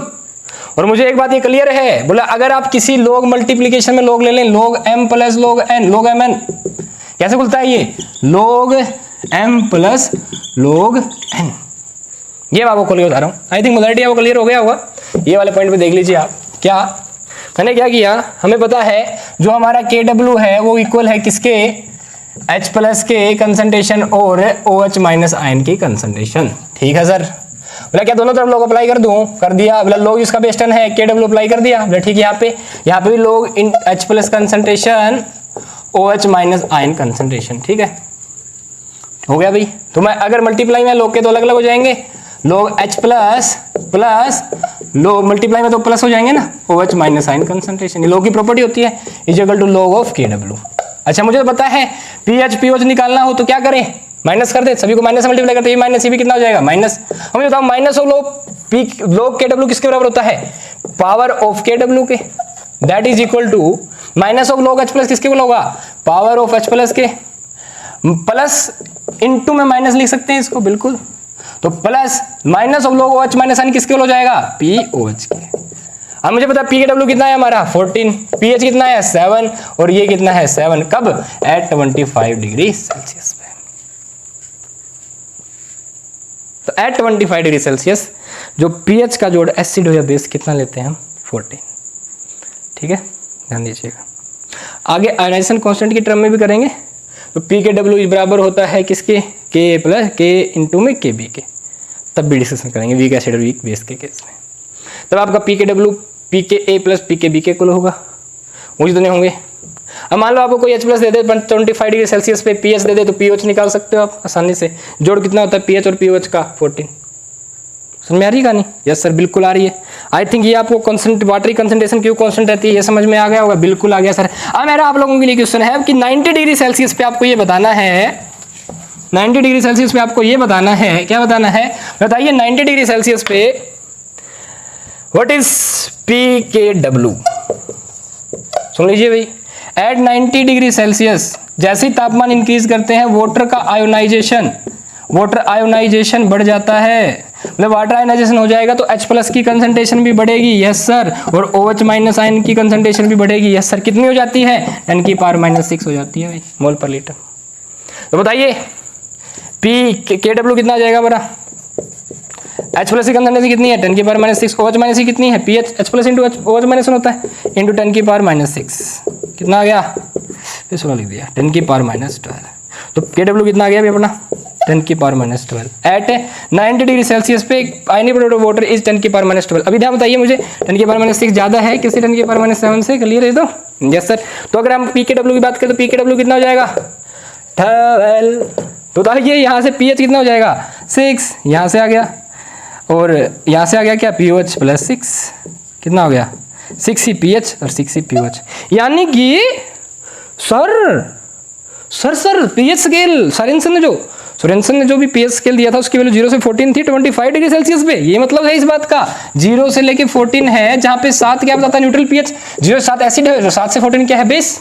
ठीक है, ऐसे ही बोला सर अगर 90 डिग्री सेल्सियस पे pH स्केल को देखेंगे तो आपकी 0 से लेके 6 पे न्यूट्रल pH आ रहा है, 12 क्या है? What is 12? Maximum value of base. ठीक है, तो बताइए जैसे ही टेम्परेचर बढ़ता है आपसे क्वेश्चन पूछते हैं क्या pH डिक्रीज होता है? यस। pH में एसिडिक रेंज कितनी होगी? 0 से 6। pH पूरा मान देखें तो 0 से 12 है pH का मान। ठीक है, क्या pOH भी डिक्रीज होता है? देख लीजिए यहाँ पे pOH 12 के साथ स्टार्ट करते हैं। pOH रेंज ये बेसिक कंडीशन होती है, एसिडिक कंडीशन 0 से 6 होगी तो pH भी कम हो गया हम कह सकते हैं, और जो आपकी बेसिक कंडीशन 6 से 12 होगी ये भी कम हो गई, तो pH भी कम हो जाता है और pOH भी कम हो जाता है। पर OH minus ion concentration H plus ion concentration बढ़ जाती है, पर pH टेम्परेचर इंक्रीज करने से कम होता है और pOH टेम्परेचर इंक्रीज करने से कम होता है और pKw भी कम ही होता है। समझ रहे हो? पर KW ज्यादा होता है।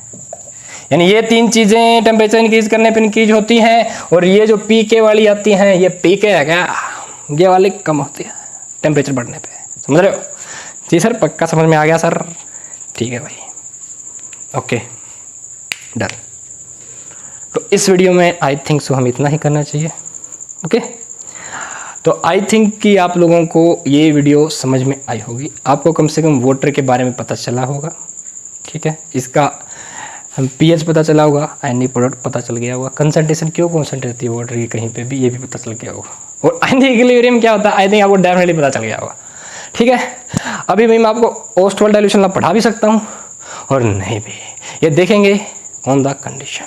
ठीक है, तो अगर आपको ये वीडियो पसंद आई तो आप इसको लाइक कीजिए, चैनल को सब्सक्राइब कीजिए, अपने दोस्तों से शेयर कीजिए। सच में अगर कमेंट भी करके बताया करो भाई, ऐसे मजा नहीं आता। एक गलत बात आप लोगों की, आप कमेंट करके बताते नहीं क्या हो रहा है, बताओ ऐसे ही फिर बड़ा लगता है। बताया करो कुछ टॉपिक समझना तो बोल दिया करो भाई, इतना अच्छा मौका मिल रहा है। क्यों साफ कर दिया था आपने? ओस्टवाल डाइल्यूशन देखेंगे भाई, देखेंगे ओस्टवाल डाइल्यूशन देखेंगे। देखिए भाई क्या मतलब है, मतलब मैं आपके लिए लेके आ रहा हूँ एक वीक एसिड होता है CH3COH that is acetic acid. ये वीकली आयनाइज होता है तो इक्विलिब्रियम बनाएगा किसके साथ? CH3COO negative plus H plus. ठीक है, ध्यान दीजिएगा, वाटर की बातें यूज करते हैं। मैंने बोला इसकी कंसंट्रेशन है C एट टाइम t = 0 पे, तो इसकी कंसंट्रेशन कितनी हो जाएगी? 0। ये टूटा ही नहीं है, ये स्टार्ट ही नहीं हुई, इक्विलिब्रियम आया नहीं है। पहले धीमे 1 टूटेगा, 2 टूटेगा, 3 टूटेंगे, 4 टूटेंगे, 5 टूटेंगे। ठीक है, उसके बाद 6 के बाद टूटने बंद हो जाएंगे। वीक आपका इलेक्ट्रोलाइट है तो क्या होगा? कांस्टेंट इक्विलिब्रियम आ जाएगा, आ गया इक्विलिब्रियम। अब बोला एट टाइम t = t पे इक्विलिब्रियम आ गया, उस टाइम पे C में से मैंने क्या बोल दिया आप लोगों को, प्लस C अल्फा टूटे। कुछ भी कह दो सर अपनी मर्जी से, बिल्कुल बेटा कुछ भी कह सकते हैं। आप लोग इस पैटर्न को लेकर चलना।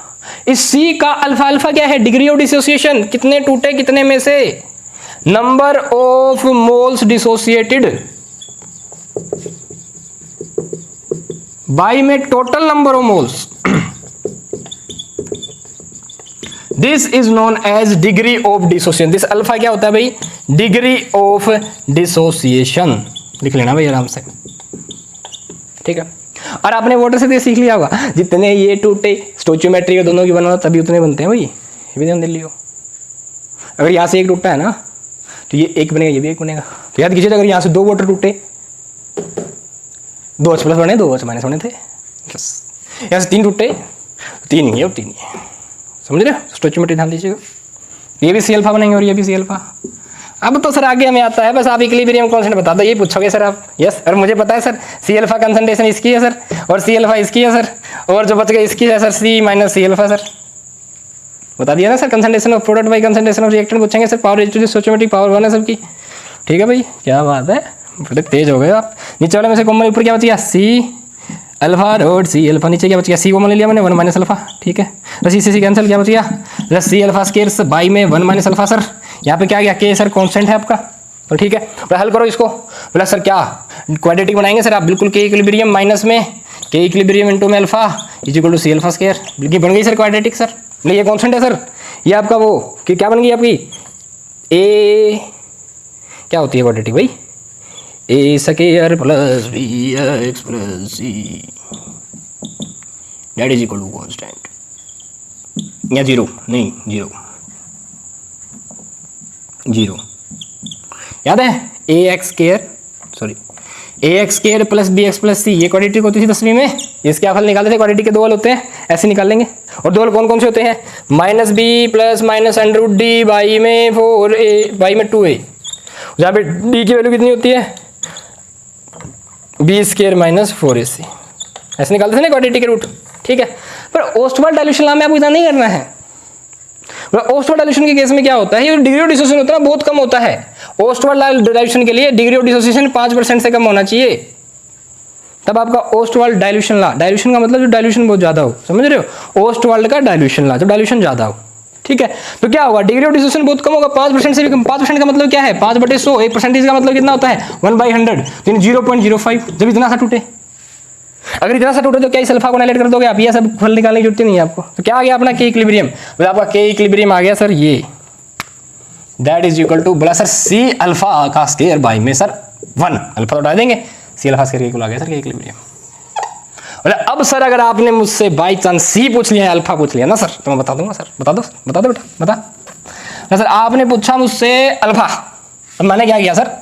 के इक्विलिब्रियम लिया सर, और इसको ये सी नीचे ले आया सर मैं, ठीक है। बोले आपने अल्फा पूछा सर, इसका स्क्वायर अंडर रूट कर दिया सर मैंने। बोला सर सी क्या है सर? बोला सी आपकी मोलैरिटी है। बोला सर एक और बात, बोला सर अगर मोलैरिटी या कंसंट्रेशन दी है, मुझे पता है sir number of moles by volume होता है सर सॉल्यूशन का लीटर में, ठीक है। बोला सर नंबर मोल्स भी कांस्टेंट होते हैं, तो आपकी सी मोलैरिटी इनवर्सली प्रोपोर्शनल हो जाएगी वॉल्यूम के, बिल्कुल ठीक है। तो मैं सर सी की जगह वी भी रख सकता हूँ 1/c, तो क्या होगा?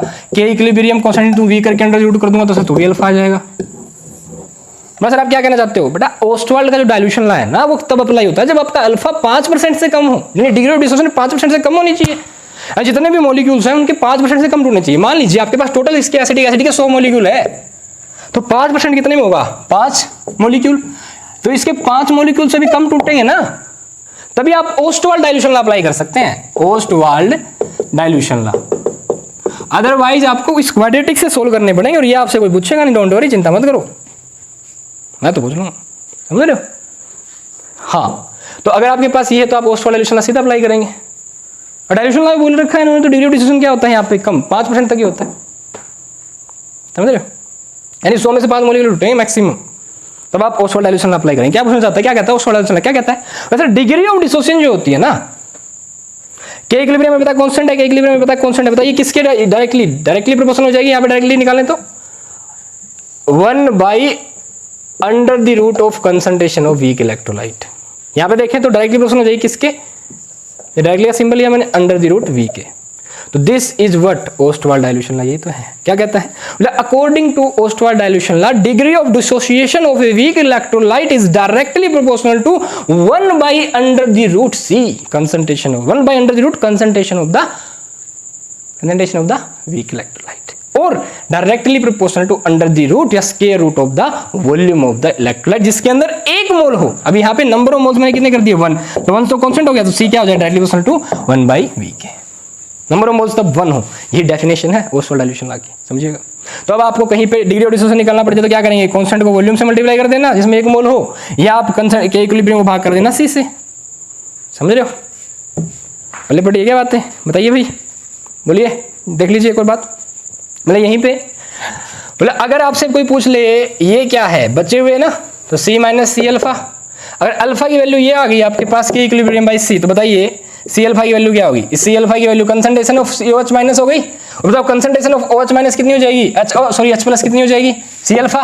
तो यहाँ पे निकाल दे सी अल्फा कंसंट्रेशन, सी इंटू में अल्फा की वैल्यू कितनी होगी, यहाँ से देखें तो ओस्वाल्ड डाइल्यूशन अप्लाई हो रहा, तो अंडर द रूट के इक्विलिब्रियम बाई में सी, अगर सी को अंदर घुसाएं तो ये सी स्क्वायर, सी से कैंसिल, तो बताओ कंसंट्रेशन कितनी आ जाएगी, under the root C into में के इक्विलिब्रियम। तो अगर आपको H प्लस की कंसंट्रेशन निकालनी तो कितनी निकलेंगे, अब सिर्फ सीधा क्या करेंगे, बोला अगर ओस्वाल्ड डिग्री ऑफ डिसोसिएशन 5% से कम हो, अगर आपको H प्लस कंसंट्रेशन चाहिए वीक इलेक्ट्रोलाइट की, तो कुछ नहीं करना, इक्विलिब्रियम कंसंट्रेशन मल्टीप्लाई करके अंडर रूट कर देना, आंसर आ जाएगा आपका, और यहीं से आप पीएच पता कर सकते हैं। बताऊंगा भैया, तो मैं रुकने वालों में से नहीं हूँ। अब तो आपके पास कंसंट्रेशन H प्लस कंसंट्रेशन कितनी आ गई, सर H प्लस कंसंट्रेशन आ गई हमारी अंडर द रूट के इक्विलिब्रियम इंटू में सी, यस पीएच निकालो, माइनस ऑफ लॉग अप्लाई करेंगे, माइनस ऑफ लॉग इसका अप्लाई करेंगे तो कितना हो जाएगा, के सी पावर कितनी होगी 1/2, 1/2 आगे आएगा, कितना हो गया -1/2 लॉग ऑफ के, ये मल्टीप्लाई गुना में तो कितना log of C, that is equal to pH. तो अगर आपको पीएच निकालना पड़ जाए किसी वीक इलेक्ट्रोलाइट का, उसका क्या डिसोसिएशन कांस्टेंट, इक्विलिब्रियम कांस्टेंट के दे रखा हो, कंसंट्रेशन सी दे रखी हो, तो पीएच की वैल्यू न्यूमेरिकल पूछूंगा आगे वाली वीडियो में लगातार, यही काम आएंगे। और पीएच निकाले तो पीएच 14 में से घटा देना, 25 डिग्री सेल्सियस की बात चल रही हो तो, अगर 90 डिग्री सेल्सियस की बात करिए तो 12 याद रखना, 6 में से 14 में से 12 में से घटा दियो, यही था आपका ओस्वाल्ड डाइल्यूशन लॉ। हाँ अगर ये आपको समझ में आया हो ना तो लाइक का बटन दबा दियो। क्या बात है सर, आगे शानदार करेंगे भाई न्यूमेरिकल, ठीक है। भाई मेरा मन तो और कर रहा है, छोटे मोटे और करवा दूंगा आपको, क्या बताऊँ, कुछ भी करवा दी सर आपने इसमें, और क्या रखा है मुझे वैसी बात बतानी हो। हाँ कर लेते हैं बात, बताइए भाई। चलो ये आपके न्यूमेरिकल डाइवर्जन खत्म होगा, अब आपके लिए क्वेश्चन है क्या, बताइए। आपको मैंने सुक्रोज दे दिया और आपको मैंने NaCl दे दिया, एक सुक्रोज का सोल्यूशन है आपके पास, एक NaCl का सोल्यूशन है, बताइए कौन कंडक्टर होगा इलेक्ट्रिसिटी का, कौन होगा कंडक्टर इलेक्ट्रिसिटी का, सुक्रोज का सोल्यूशन है NaCl का। सर आपने बात बताई थी सर शुरुआत में ही, स्ट्रॉन्ग इलेक्ट्रोलाइट, वीक इलेक्ट्रोलाइट और नॉन इलेक्ट्रोलाइट, ठीक है सर, ये तो नॉन इलेक्ट्रोलाइट है, लाइन्स में नहीं बनेंगे सर, और वाटर में पता बहुत ही कम इलेक्ट्रोलाइट कनेक्टर होता है, तो इसका मतलब सर NaCl तो आयन टूट जाएंगे सर, तो NaCl गुड कंडक्टर इलेक्ट्रिसिटी, लेकिन जो NaCl का जो क्या होगा सोल्यूशन होगा वो आपका मोर कंडक्टर होगा इलेक्ट्रिसिटी का। समझ में आ रही है आपको, यस सर। अच्छा जी क्या बात है, Oswald dilution law finish.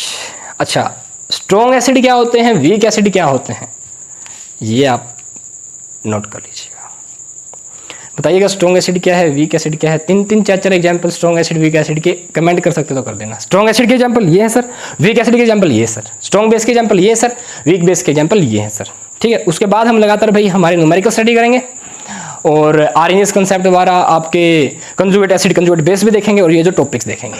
This was our topic, first video of ionic equilibrium. Now all the very very best, अच्छे से पढ़िए, 17 जुलाई को नीट होने जा रहा है और आपको तगड़ी तैयारी करनी है। ये कंसेप्ट आपसे पूछे जाएंगे, सीधा सीधा क्वेश्चन आएगा, आप आंसर दे देना। मस्त रहिए, अच्छे से पढ़िए, बादाम खाते रहिए, अखरोट खाते रहिए, टाइम टू टाइम पेपर देते रहिए, आपका सिलेक्शन पक्का होगा। God bless all of you जो वीडियो को देख रहा है, all the very very best.